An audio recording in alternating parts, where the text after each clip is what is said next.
Hello, Hello, sir. Good morning. good morning.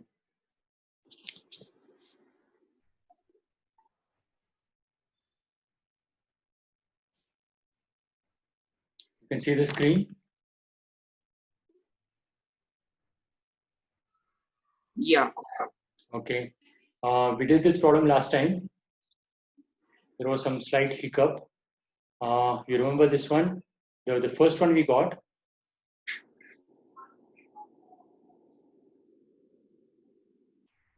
The second part, see this angle. This one I put as minus pi by 4 for this numerator complex number. Okay. yeah. That's what I'm thinking that time. This should be 3 pi by 4 because real part is Yeah, minus 1. Imaginary part is plus 1. So it's in the second quadrant. yeah. I had some doubt, but I thought that would be correct. Okay. So yeah, because it's minus 1 plus I. Yeah. So the angle is 3 pi by 4 and the denominator is pi by 3. So it is 3 pi by 4 minus pi by 3. It is 5 pi by 12. Okay. So this is the correct answer. So last time I got it wrongly as minus 7 pi by 12. So this part is wrong. Okay. Whatever corrected, I put it in the notes. Yes, sir. Okay. You can just check it. And here we got tan inverse uh, alpha minus beta, right, for the angle. And alpha is tan inverse 3, the first one. Okay. Beta is tan inverse minus. I'm doing by method, this method, not by multiplying by conjugate. Instead of that, we can do by this method, converting to r into e raised to I theta form, the numerator and the denominator. This is clear. This step is clear. Yes, sir. Okay. From there, I'll get this one, and then we get alpha and beta as these two. Okay. And then we have to get as the angle is tan inverse minus 1. Only then it will match. So there is one formula like this. You know the formula for tan A minus B? Um, Tan A minus B is tan A minus tan B divided by 1 plus 1 plus tan A tan B. tan A tan B. Okay. So here,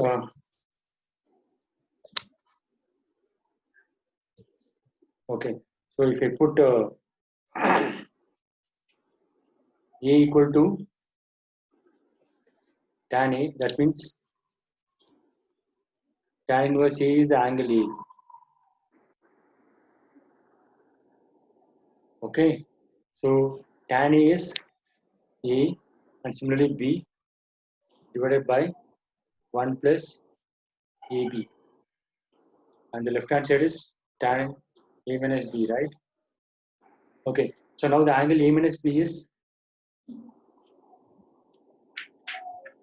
tan inverse of this one.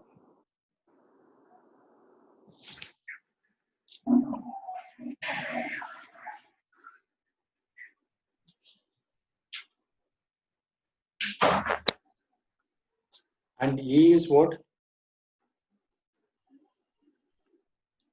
Tan inverse E, right? Yeah, So this is the formula. If you have tan inverse A minus tan inverse B, you can combine it as a single tan inverse.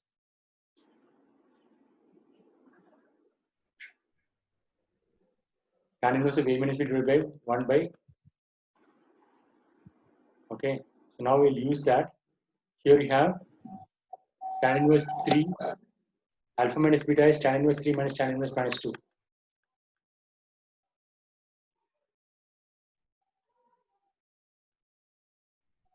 Tan inverse 3 minus tan inverse minus 2. Okay. So this is A. and this is b is minus 2. So if you want to convert this single tan inverse,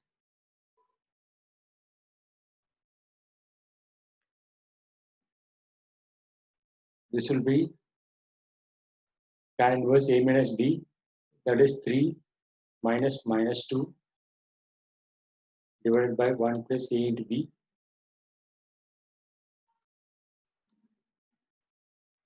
So that is tan inverse of 5 divided by minus 6 minus 5. That is minus 1. So tan inverse minus 1. That's what we are getting it here. Right? Tan inverse minus 1. You got multiply by conjugate, you got this result as tan inverse minus 1. And by converting into r angle theta form, I got as alpha minus beta, where alpha is tan inverse 3 and tan inverse minus 2. So remember this formula, tan inverse A minus tan inverse B is you're converting as a single tan inverse. Tan inverse of A minus B divided by 1 plus AP. That comes from this formula, tan A minus B formula. Okay, when you're studying, you study by different methods. And then in the exam, whatever is the easiest one, you choose them. Okay, while studying, you study rigorously, not just one method to get the solution. Okay. Yeah. So this will be there in the notes. Just revise it. Okay. There's something called De Moivre's theorem, which says that cos theta plus I sin theta is a complex number. No, raised to the power n is cos n theta plus I sin n theta. How can you prove it? Just try proving it. Cos theta plus I sin theta raised to the power n is cos n theta plus I sin n theta. This you have to prove.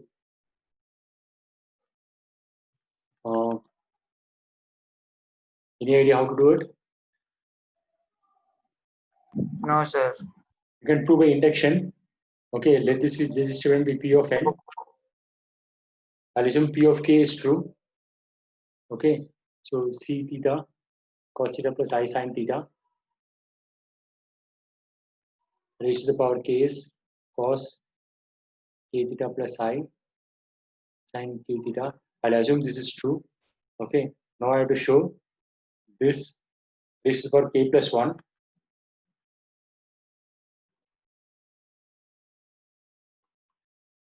equal to cos k plus 1 theta plus I sin k plus 1 theta. And this is left hand side is equal to this. I have to show.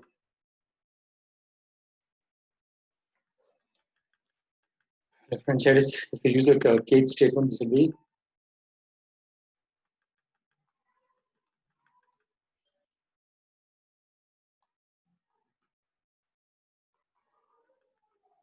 this step is clear. I'm using the Kate statement because I'm assuming k is true. Yes, sir. This I can simplify and I'll get the right answer. So this is what real part will be cos k theta into cos theta, and then minus sin k theta into sin theta. So that will be cos k plus 1 theta. Is it clear? The real part will come from multiplying this with cos theta and also multiplying this one with this one. Okay, when you multiply, I get I square. I square is minus 1. So it is cos minus sin. That is cos A plus B, right? Remember or forgot? Cos A plus B formula? Yes, sir, I remember. You have to keep revising.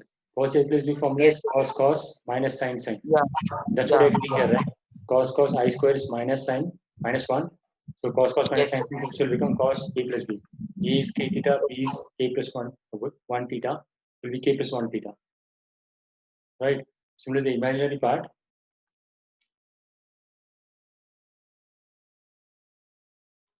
Imaginary part will be cos into sin plus sin into cos.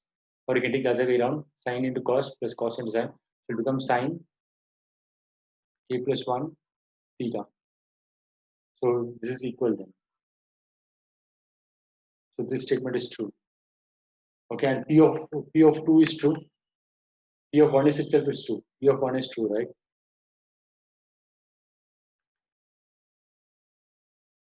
P of 1 is true. Is it clear? Hello? Yes, sir. P of 1 is true and P of k2 implies P of k plus 1 is true.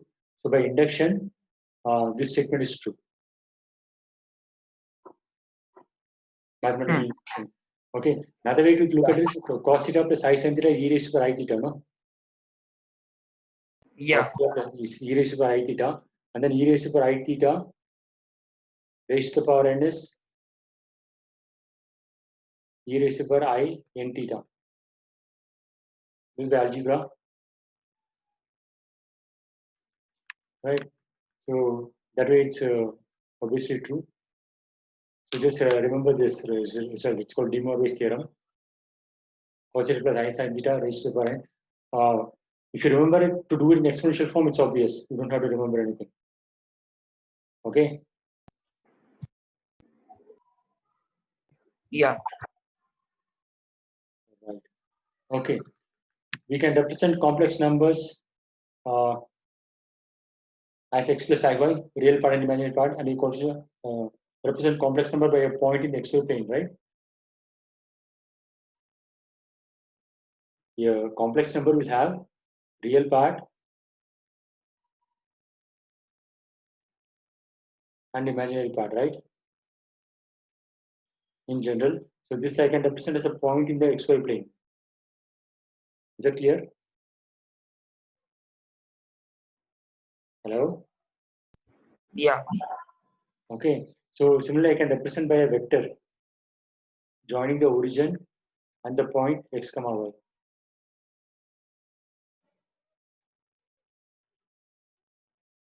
Can represent a complex number by a vector joining the origin and the point x comma y. Okay, so any complex number will be a point somewhere in the xy plane. Okay, so corresponding to that point, I can draw a vector. So I can use this vector to represent the complex number. Okay, got it? Yeah. You got. So complex number I can represent as a vector, and the magnitude of the vector is the modulus of the complex number. This is the magnitude of the vector, and that value is equal to the modulus of the complex number. And the direction of the vector is the angle theta with the x-axis. That's called amplitude of the complex number. Right? Complex number has got only two quantities. Either you can say x and y, or you can say r and theta. Right? So a vector has got two things, right? One is the magnitude, that is basically r or the modulus, and the direction is given by the angle theta. Vector direction can be given in terms of I cap and j cap, but instead of that, I can also fix the angle, say the angle theta and the direction is fixed. Right? It's a 2D vector. So to give a direction in the 2D plane, I'll say it's make an angle theta with the x-axis. That will fix the direction. The direction is uniquely fixed by the angle theta, which it makes with the x-axis, positive x-axis. Is that clear? Yes, sir. Okay. Right. So here there are two complex numbers, Z1 and Z2. So Z1 and Z2 can be represented as 2 points. This is P is Z1 and Q is Z2. Okay. And also it can be represented by 2 vectors. This is Z1 vector. This is the vector corresponding to the complex number Z2. Now if you want to represent the complex number Z2 minus Z1, okay, if we treat the complex number as vectors, then this is the, you know how to subtract two vectors, no? So this vector is Z2 Yes, minus sir. I know. Z1. So you can represent this vector as Z2 minus Z1. Okay, so now what is the real part of Z2 minus Z1? It's a complex number, no? So you have a real part and imaginary part. So what is the real part and what is the imaginary part? How do you get the real part and the imaginary part? Any idea? No, sir. Okay, so you have to transport this vector parallelly. Okay. Okay, and whatever is the end point, that will have some x and y, right? Yeah. So that x is real part of z2 minus z1.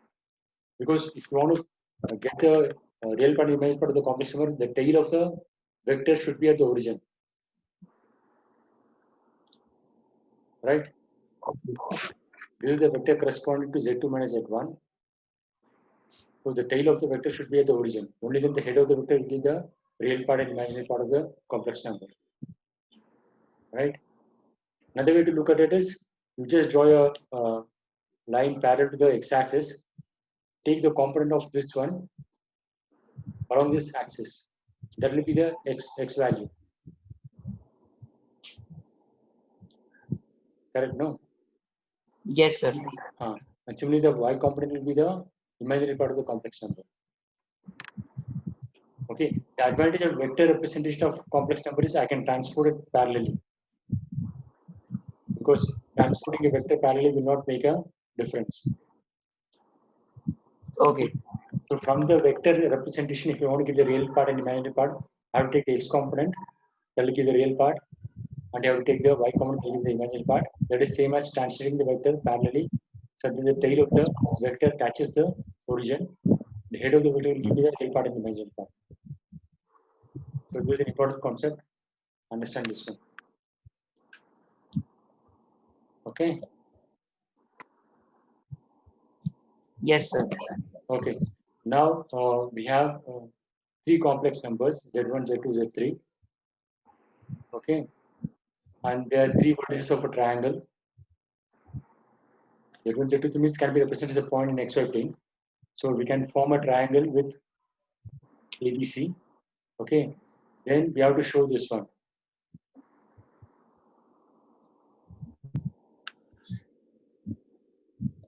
E raised to alpha. Okay. So how can you show this one?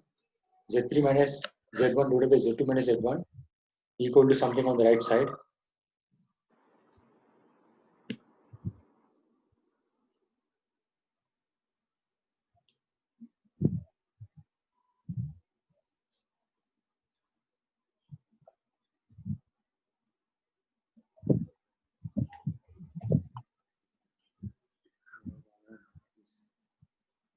Okay, I just told you how to subtract complex numbers. Okay, so if you have a complex number, say Z1,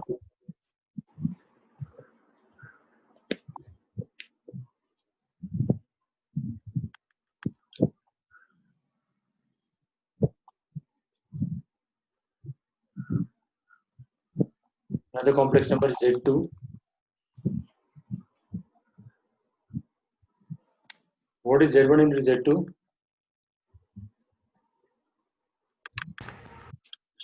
And tell me what is Z1, Z2?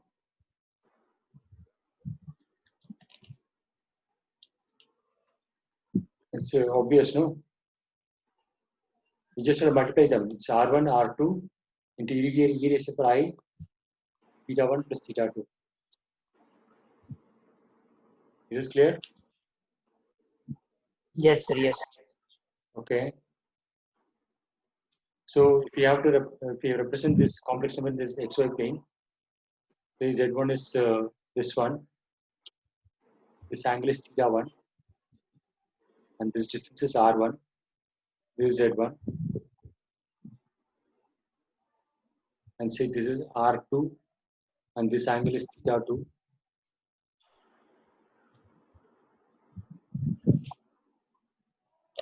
So theta 1 plus theta 2 will be the angle for Z1, Z2, right? So it will be somewhere here. Let me say it's here only. Okay. So how much is this angle?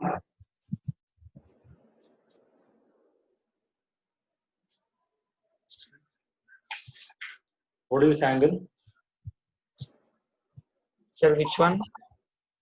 The one I marked here. R1, R2 is Z1 into Z2, right? That makes an angle theta 1 plus theta 2.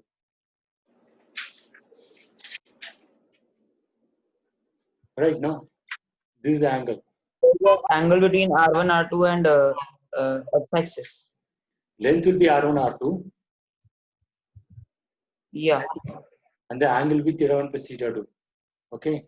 So, with respect to how much is this angle with respect to R1? With respect to R1, it is R2. No. See, this much angle is theta 1, right? Theta 2. So this angle is theta 2. Theta 2. Yeah, that's Yeah. right. Okay. So from R1, see from Z1,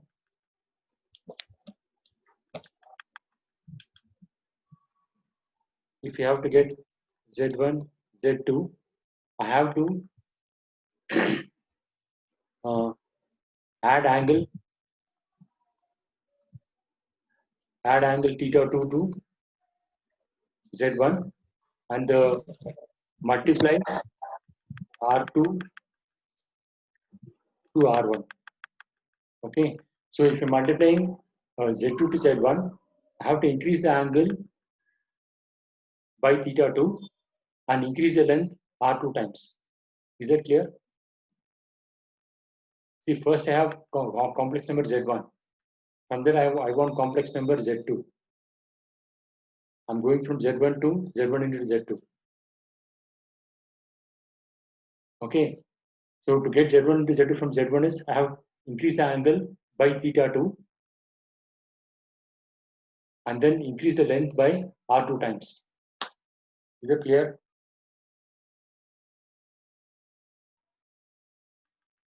Is there a lag or what? Hello? Okay. Z1 I have, from there I have to get Z1, Z2. Further, what I'm saying is add angle theta to Z1. Z1 I have. Okay, from that I have to get Z1, Z2. So I have to add angle theta 2 to Z1. Okay, and then this length of the vector I have to multiply by R2 times. So these are the two steps. Is that clear? Yes, sir. So to go from Z1 to Z1, Z2, I have to add an angle theta 2 to Z1 and then multiply the length or the amplitude R2 times. Okay, so this one you have to multiply two complex numbers. Take the first complex number, add the angle of the second complex number to the first one, and then increase the length R2 times. Is that clear? Yes, sir. Okay, so we'll use this idea here. So Z3 minus Z1 is a complex number, no? Z1 and Z3 are complex numbers. Even difference between two complex numbers is a complex number. Okay, so Z3 minus Z1 is this complex number. Is that clear? Yes, sir. And the direction of the vector is this one. Z3 minus Z1 is final minus initial. So the final point is 3, initial point is 1. And Z2 minus Z1 is this complex number. Okay. Okay. So, right, to get Z3 minus, I have to get the complex number Z3 minus Z1 from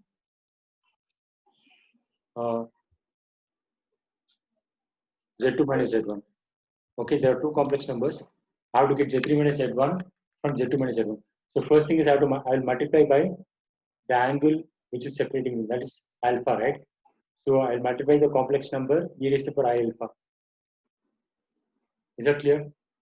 When I multiply complex number, that's what is happening here, right? I'm multiplying by Z2, so the angle is increased by theta 2 and the amplitude is increasing by R2. Okay. Okay. So Z3 minus Z1 I have to get from Z2 minus Z1. So I have to increase the angle by alpha. So I multiply by e raised to power I alpha. E raised to power alpha is a complex number. of magnitude 1. So I'm getting the direction correctly. And then the magnitude of this vector should be magnitude of Z3 minus Z1. Okay, so I'll divide this by the magnitude of Z2 minus Z1. Okay, so now the magnitude of this vector is 1.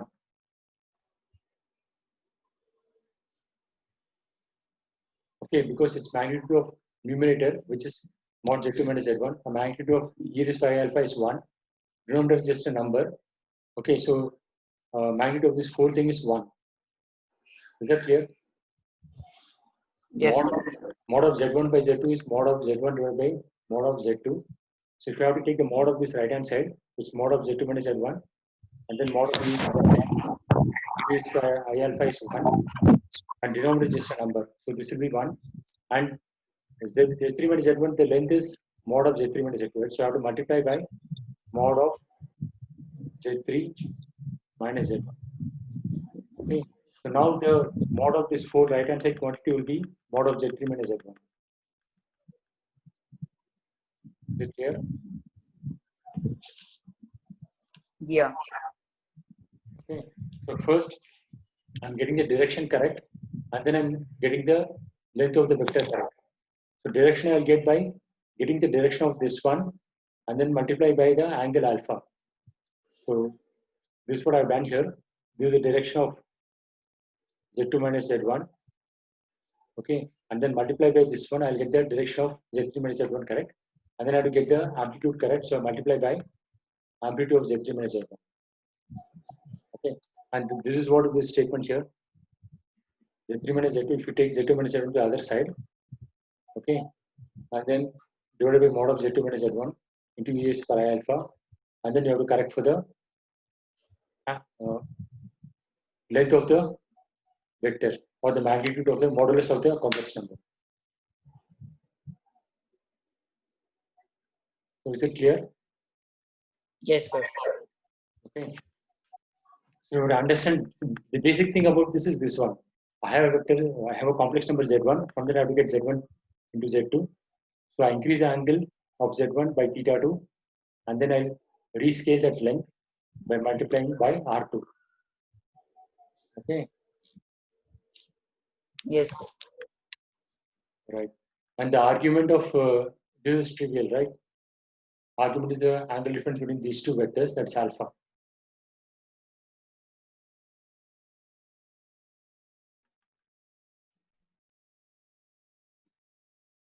Correct, no?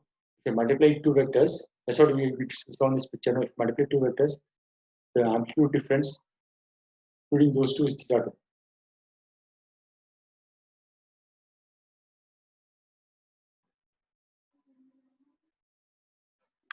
I'm taking Okay, sir. Z1 and multiplying by Z2. So the result vector and the first vector, the amplitude difference is theta 2. That is same as this statement. First vector is Z2 minus Z1. Okay, that, and the second vector is Z3 minus Z1. So to get argument or amplitude of Z3 minus Z1, I just have to add alpha to that one. Okay, is it clear? Yeah, Okay. Now locus of Z satisfying argument is same as amplitude, which basically is the angle of the complex number or the direction of the complex number. Okay. Locus of Z means Z is a variable complex number. Okay. And Z1 and Z2 are two fixed complex numbers.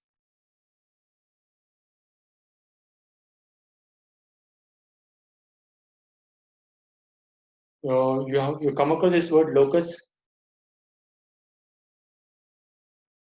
Yes? no, sir. Okay. Locus is a variable point in the xy plane. We need to trace out a curve as it moves. So what is the curve? That is called locus. Okay. Here Z is a variable point and Z1 and Z2 are fixed points. This is Z2 and this is Z1. Okay. And Z is a variable point. It can move around under the given condition without satisfying the condition. So here Z1 minus Z minus Z1 is which complex number? Z minus Z1 is this one, right? This complex number. And then Z minus Z2 is this complex number. Okay. So the angle between these two vectors should be alpha. Okay. And here it is alpha. And that alpha should be constant. So if you move Z to here, will the angle be same or different? If Z1 is moved from to this point, from here to here, then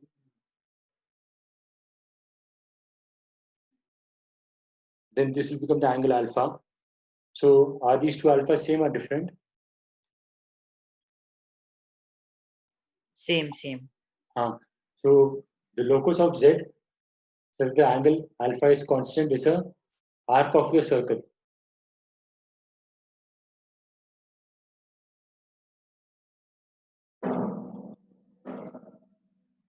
So the locus of Z is a arc of a circle.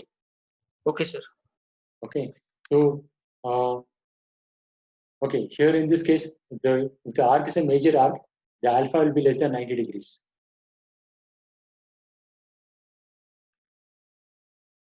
Okay. And if the arc is a minor arc, then alpha will be greater than pi by 2. Okay. Instead of taking the point 0 on the major arc, I can also take the point on the minor arc. Okay. So in that case, the alpha will be, okay. Initially itself, the alpha should have given a value. Okay. If the alpha is acute angle, then it will give a major arc. If the alpha is obtuse angle, then it will be the minor arc.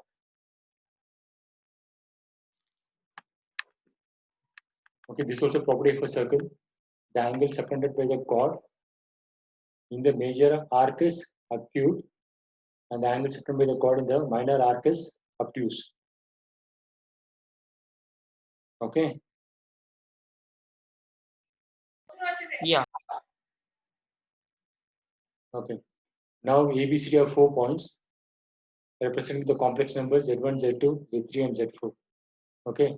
So if AB and CD are parallel, then Z4 minus Z3 divided by Z2 minus Z1 is purely real.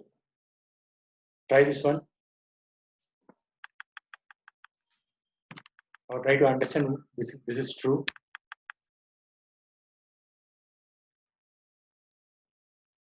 If Z4 minus Z3 divided by Z2 minus Z1 is purely real, then it means that AB and CD are parallel.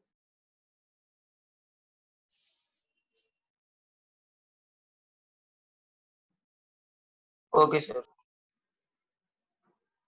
First of all, draw the figure and see whether this should be true. Okay, sir.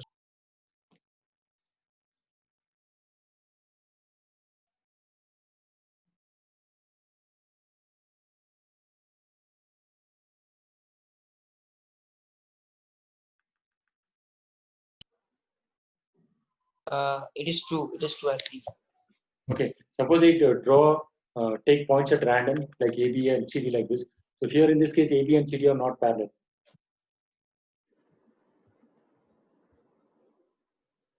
Okay, so here in this case, the angle between them, it's not,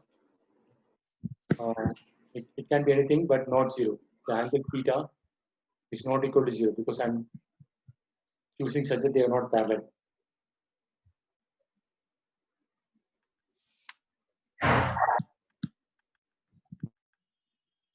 Okay, in other words, I can say Z4 minus Z3 equal to Z2 minus Z1 into e raised to the power I theta, where theta is the angle between these two directions.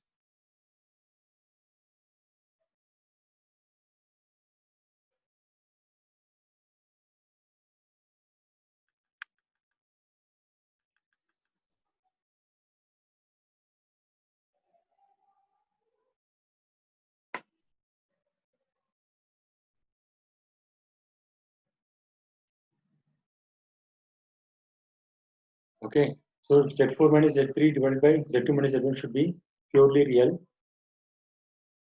Then this angle theta should be 0 degrees.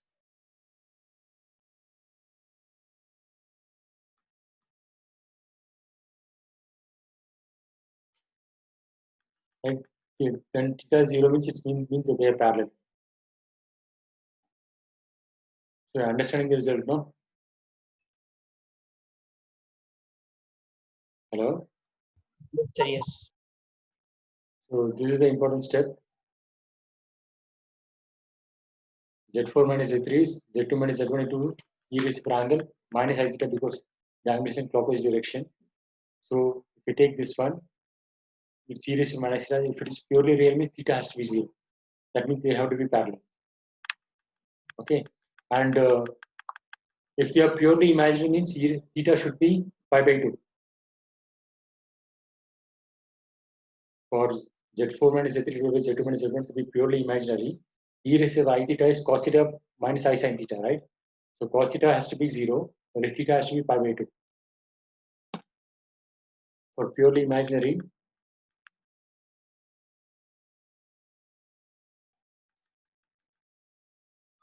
this means that theta should be equal to pi by 2. Is it clear? Because this is cos theta plus minus I sin theta, right? This thing is cos theta minus I sin theta. Purely imaginary means cos theta has to go to 0. So theta should be pi by 2. Okay. Theta pi by 2 means the AB and CD are perpendicular.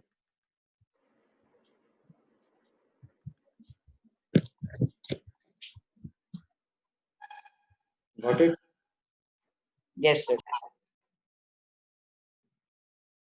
Okay.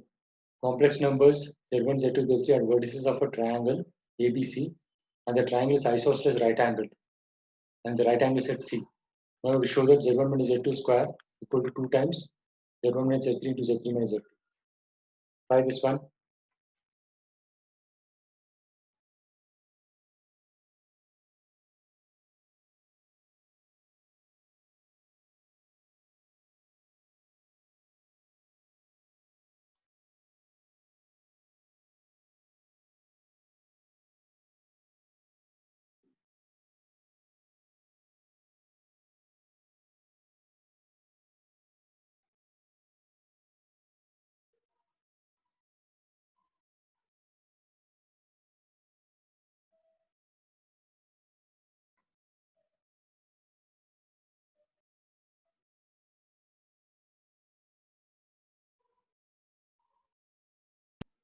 Sir,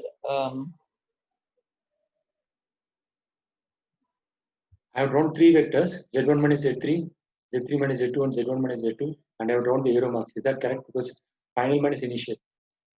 Final is Z1, initial is Z3, so this vector is Z1 minus Z3. Similarly, Z3 minus Z2 and Z1 minus Z2. So there is a relation between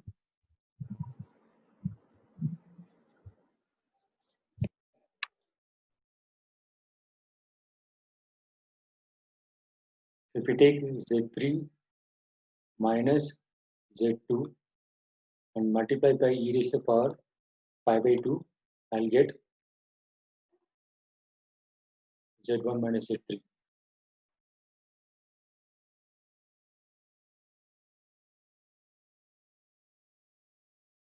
Okay, and then yes, Z3 minus Z2, Z1 minus Z3. So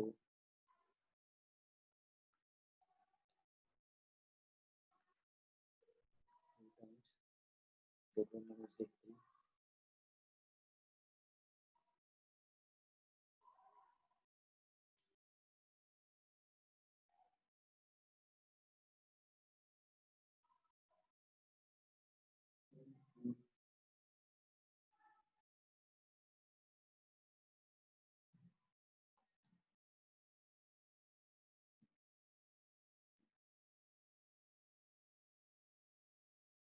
Okay, and Z3 minus Z2.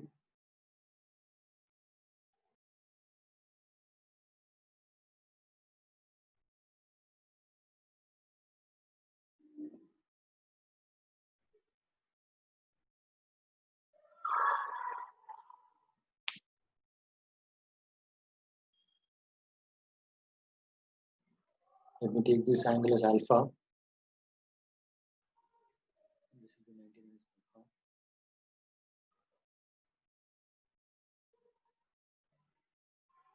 Let me take this as alpha.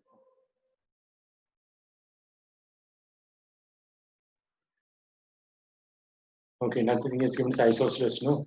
So alpha is 45 then. Alpha is actually 45 degrees.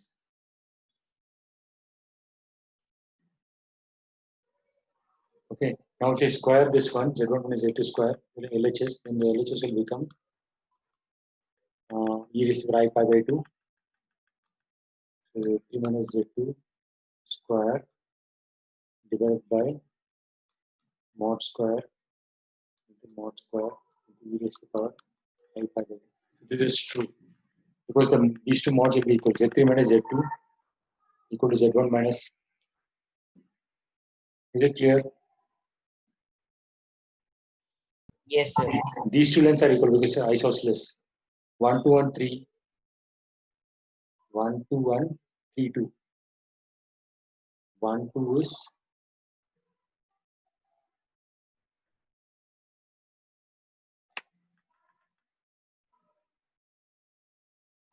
sorry, root 2 times. The Z1 minus Z2 is root 2 times Z3 minus Z2. So that's why I'm getting a factor of 2.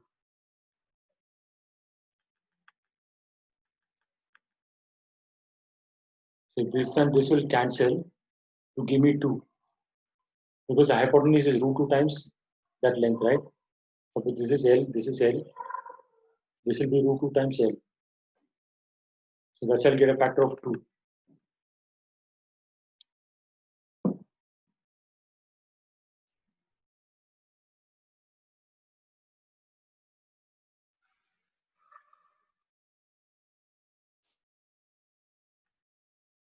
And there is the 2 here. Clear? Yeah. You have to use the fact that it's isosceles. That will give me alpha is 45, and also the lengths will be L, L, and root 2 L. So those two facts I have to use. Okay, and I have to use this concept of multiplying of two complex numbers. The angle will get added. Okay, and then together, and the lengths will get multiplied.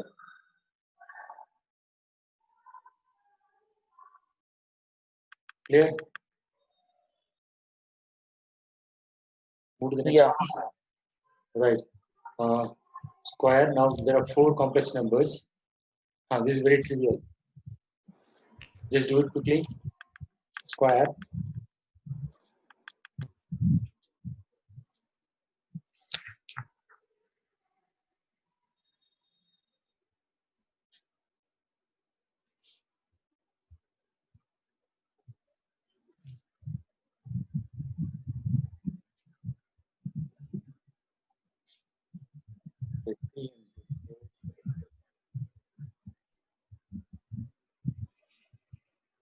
Z3 minus Z4 equal to Z2 minus Z1.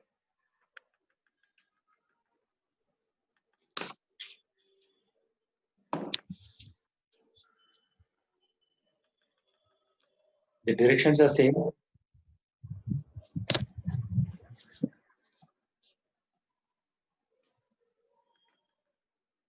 So Z3.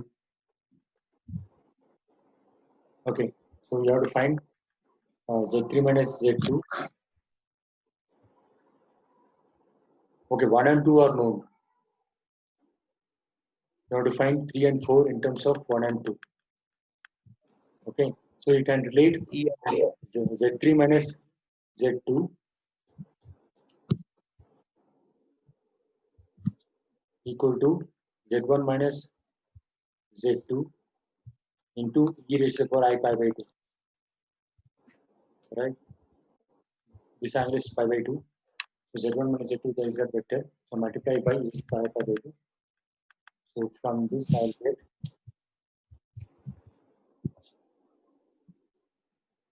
e raised to I pi by 2 is what?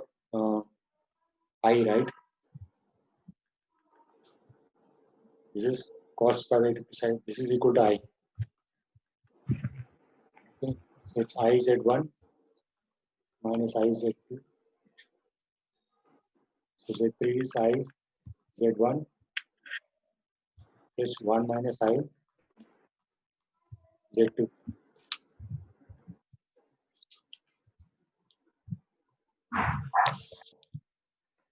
Z3 is Z3 is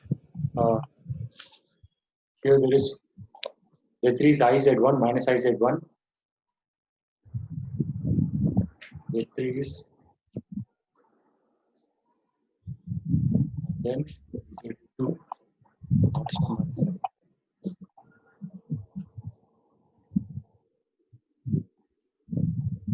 Z2, Z3, Z4.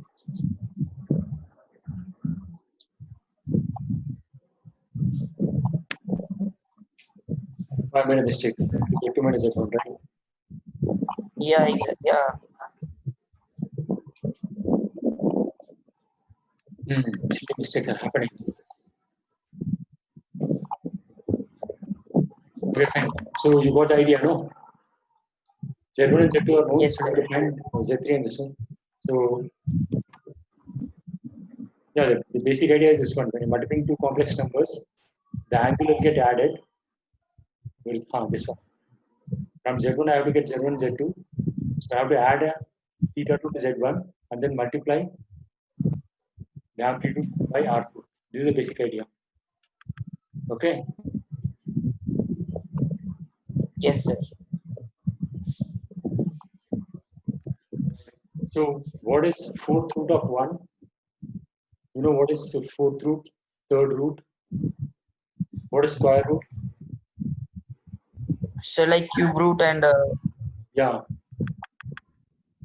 okay, yeah, I have idea. No, what is 1 raised to the power half? 1. This is square root of 1. So this is 1 and then one more value, right? Yeah. Minus 1. Even if I square 1, I'll get 1. Even if I square minus 1, I'll get 1. Okay. Okay. Similarly, if I take fourth root of 1, so what is that equal to? So this means that suppose I take this as k, then 1 is k raised to the power 4. So I have to find what is k. So what is k then? K is one solution is 1, right? What is the other solution? Yeah. 1 to the power 4 is 1. What of any other solution?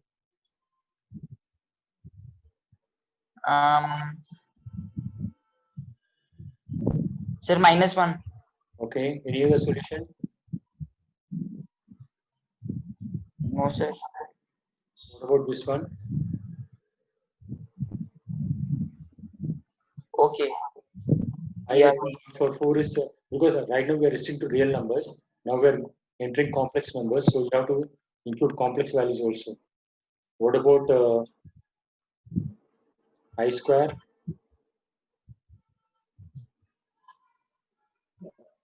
Yes, sir. That also. I cube. Okay. So basically there will be 4 minus 1 is same as I square. These two are same. These two are equal. So basically there will be 4 roots. 1 I square, I cube. Okay. 1 is same as I raised to the power 0. So similarly, if I want to find okay, so one way of getting this answer is 1 is e raised to the power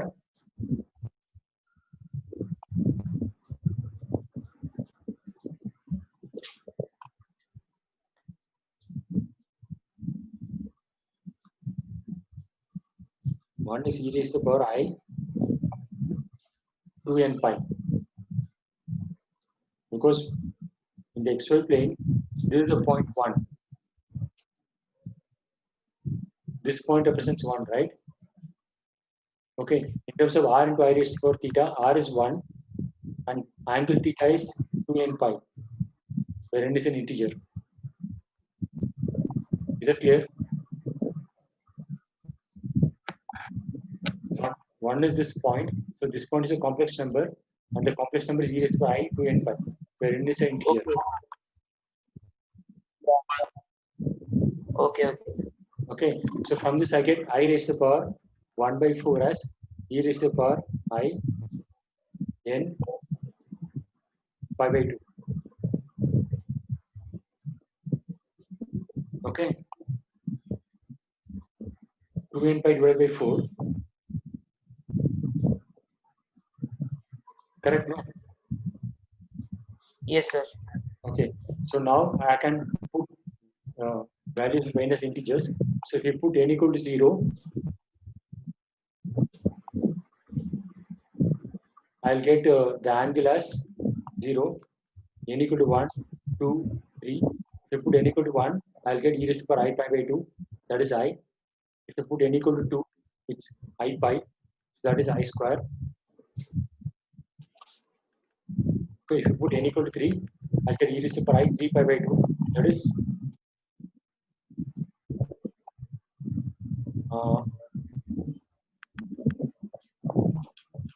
minus I, which is equal to I cube.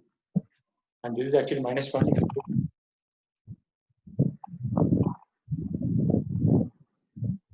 If you put n equal to 2, I'll get minus 1.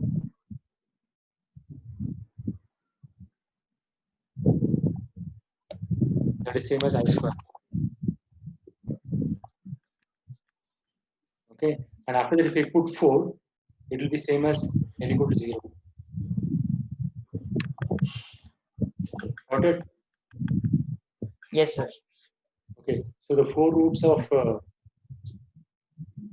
1 raised to the I by 4 is this one, this one, this one, and this one.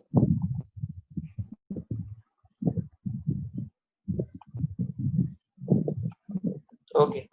There's 1, I square, I cube, and then this one. See, if you take a number and then multiply by I, I'll have to rotate it by 90 degrees, right? If you take this complex number 1 and multiply by I have to rotate it by, because I is e raised to the power I pi by 2. This is clear? Yes, sir. Because it's cos pi by 2 plus I sin pi by 2. So that is equal to I. Okay. So if we multiply, take this complex number, multiply by I have to rotate it by pi by 2 degrees. And the amplitude is not going to change because it's 1. 1 into 1 is 1. Okay. And if I multiply again by I, I'll get I square. I'll get this point. And if I again multiply by I, I'll get I cube. So it will come to this point. If I again multiply by I, I'll come here. That will be I raised to the power 4, which is same as 1. Okay. Yes, sir. So similarly, if you want to find cube root of 1, okay, so 1 is equal to e raised to the power I 2n pi, right? So the cube root will be e raised to the power I 2 pi by 3 into n. Okay, so if you put n equal to 0, I'll get the angle as 0.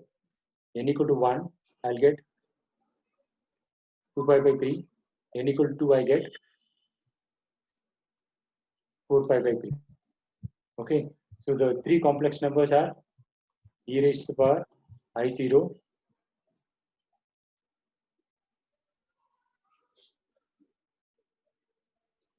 then e raised to the power I 2 pi by 3, then e raised to the power I 4 pi by 3. Okay, so if you take z cube, that will be 1. If this is z, then z cube is 1. That's the meaning of taking the cube root, no? Okay. Yeah. And this thing is, if you write as cos and this one, this would be giving minus half plus I root 3 by 2, because this is 120 degrees. That is 180 minus 60. So cos 60 is minus half. Actually, cos 120 because the second quadrant, and sin 60 is root 3 by 2, and the second quadrant, so it's positive. And this thing is minus half minus I root 3 by 2. Because this is the third quadrant. Okay, so basically the cube roots of unity will be this one, and this one. This angle is 120 degrees. Same as this angle and this angle. 120 into 3 is 360. So 360 degrees is divided into 3 parts. Okay, so these are the 3 complex numbers. Which if I cube them, I'll get 1. Okay, so these 3 complex numbers are called cube roots of unity. Okay, and if I represent this first cube root as 1 and the second one it's omega square. If we take this thing and square it, I'll get this thing. You know how to square a complex number, no? A plus b whole square. Yes, sir. I mean, if you simplify it, we'll come to know that this is omega square. Okay, so these are the cube roots of unity. Like for cube roots of fourth root of 1, I just have to divide the 360 by 4 parts. So 90, 180, 270, and 360.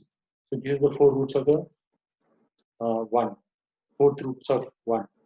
So similarly for cube root, I have to divide this 360 by 3 parts. So I'll get 120 degrees. So these are the 3 complex numbers. Which if I'll cube, I'll get 1. So these are the cube roots, the cube root of unity. Okay. So this you just go through some of the properties of the cube root.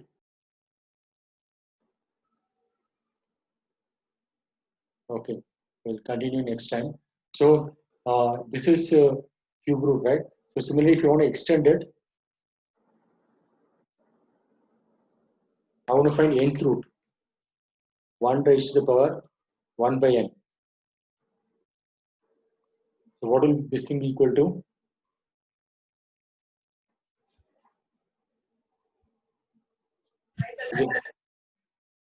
Okay, this 360 degrees is there, no? So divide 360 degrees by n parts. So we call this some angle alpha.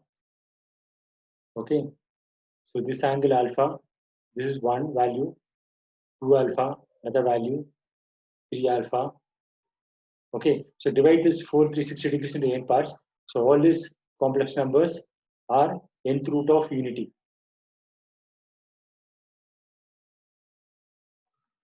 Got it?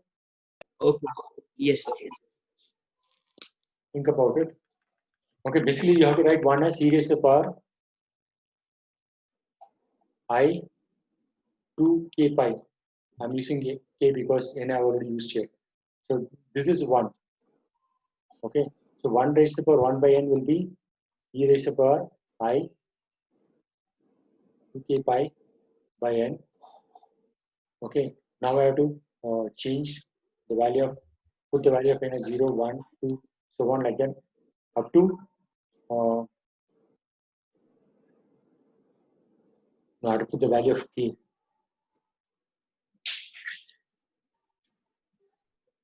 I have to put the value of k as 0, so on up to n minus 1. I'll get all these n minus 1 points.